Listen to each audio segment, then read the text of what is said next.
বিশ্বের অটোমোবাইল শিল্পের নজর এখন বেইজিংয়ের দিকে। শুরু হয়েছে 2026 বেইজিং আন্তর্জাতিক অটোমোবাইল প্রদর্শনী। রেকর্ড গড়া আয়োজনে এবার মূল আকর্ষণ হয়ে দাঁড়িয়েছে -25 ডিগ্রি তাপমাত্রায় চার্জ হওয়া ইলেকট্রনিক গাড়ি এবং ভবিষ্যতের হাইব্রিড বিমান। গাড়ির দুনিয়ায় বিপ্লব নাকি আগামীর যাতায়াত ব্যবস্থার মহড়া। বেইজিংয়ের 3,80,000 বর্গমিটারের বিশাল প্রাঙ্গণ যেন এখন ভবিষ্যতের এক সায়েন্স ফিকশন শহর। 10 দিনব্যাপী এই মেলায় অংশ নিয়েছে বিশ্বের 21টি দেশের প্রায় 1,000 গাড়ি নির্মাতা প্রতিষ্ঠান। তবে সব আলো কেড়ে নিয়েছে স্বাগতিক চীনের উদ্ভাবনী প্রযুক্তি। কড়া শীত বা তুষারপাতে যেখানে ব্যাটারি চালিত গাড়ির কার্যক্ষমতা নিয়ে প্রশ্ন ওঠে, সেখানে চীন জয়েন্ট BYD এবং শাওমি নিয়ে এসেছে অবিশ্বাস্য সমাধান।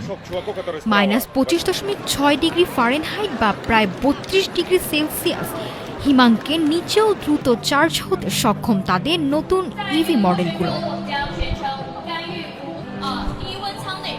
একজন দর্শনার্থী জানান, এটি একটি বিশাল আয়োজন।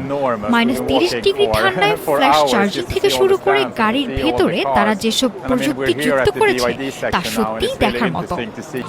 তবে শুধু আধুনিকতায় নয়, ইতিহাসকেও রাখা হয়েছে সমান্তরালে।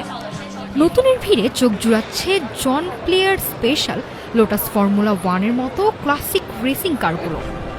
সব মিলিয়ে মেলায় প্রদর্শিত হচ্ছে 1,450টিরও বেশি যানবাহন। গাড়ি ছাপিয়ে এবারের আসরের বড় চমক প্রসপারিটি। অটোফ্লাইট এবং CATL এর তৈরি এই হাইব্রিড EVTOL এয়ারক্রাফটটি হেলিকপ্টারের মতো খাড়াভাবে উড্ডয়ন করতে পারে। EVTOL এভিয়েশন বা বিমান চালনা শিল্পের একটি নতুন যুগ।